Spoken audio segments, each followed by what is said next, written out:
আমাৰ জানো ওলাই যাম পইণ্ট নোলায় অসীমত থাকে কেতিয়াও নোলায় অসীমৰ পৰা যদি আগলৈ দিওঁ এটালৈকে ওলাই কৰি দিওঁ মই ডাইৰেক্ট ভাজ কেন্দ্ৰত পঢ়াই থৈছোঁ ভাজ কেন্দ্ৰত পঢ়াই ক'ত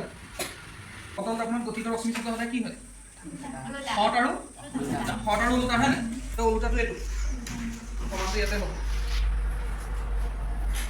এই মণ্ডল চোৱা হৈ তাত মূৰটো ওপৰলৈ উঠি আছে ইয়াৰ একদম ধুনীয়াকৈ তললৈ গৈ আছে নাই এই চুকটো সেই বস্তুটো চালে হ'ব সদায় মণ্ডল ওলোটা হয় সেইটো কাৰণে কয় যে বটল দাপনত গঠিত ৰশ্মি চিত্ৰ সদায় কেনেকুৱা হ'ব ওলোটা এইটো ক'ত আছে বাৰু এতিয়া ভাজ কেন্দ্ৰৰ বাহিৰত আছে ভাজ কেন্দ্ৰৰ বাহিৰত থাকিলে ক'ত ওলাব লাগে পইণ্টটো তোমালোকৰ তাতে আছে চাই লোৱাচোন ভাজ কেন্দ্ৰৰ বাহিৰত থাকিলে ক'ত ওলাব বুলি কৈছিলে ফ'কাছ আৰু ভাজ কেন্দ্ৰৰ মাজত বুলি কৈছিলে দেখিছেনে এইটো ফ'কাছ এইটো ভাজ কেন্দ্ৰ নহয় জানো সেই দুটাৰ মাজত পাইছে হয়নে বস্তুটো তেনেকৈ ভাগ পৰে ক'ত ওলাইছে বুলি নহয় আৰু মুঠতে এই দুটাৰ মাজত ওলাব আৰু নেক্সট আমি কি চাওঁ লক্ষ্য বস্তু যদি এতিয়া ক'ত ওলাব বুলি ক'ব চোৱা প্ৰতিমে ক'ত ওলাব ভাজ কেন্দ্ৰতে ওলাব এইখিনি যদি ৰাখোঁ এই প্ৰশ্ন ইয়াৰ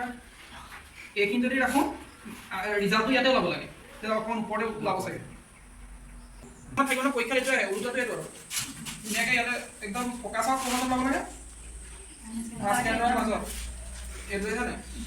ইয়াৰ যদি যিটো ৰিয়েল প্ৰেক্টিকেল ছিষ্টেমটো এনেকৈ এখন শ্লেট থাকে এনেকৈ ধুনীয়াকৈ এখন থাকে এই পোহৰটো তলেদি ধুনীয়াকৈ আহি পিনি ইয়াত দেখায় মতে এই দুদিখনৰ কাৰণে কি হৈছে তলত দিবলগীয়া হৈছে আমি কথা এই অলপ পোহৰটো মাৰি দিছে তথাপিতো পাৰফেক্টলি আহি আছে বস্তুটো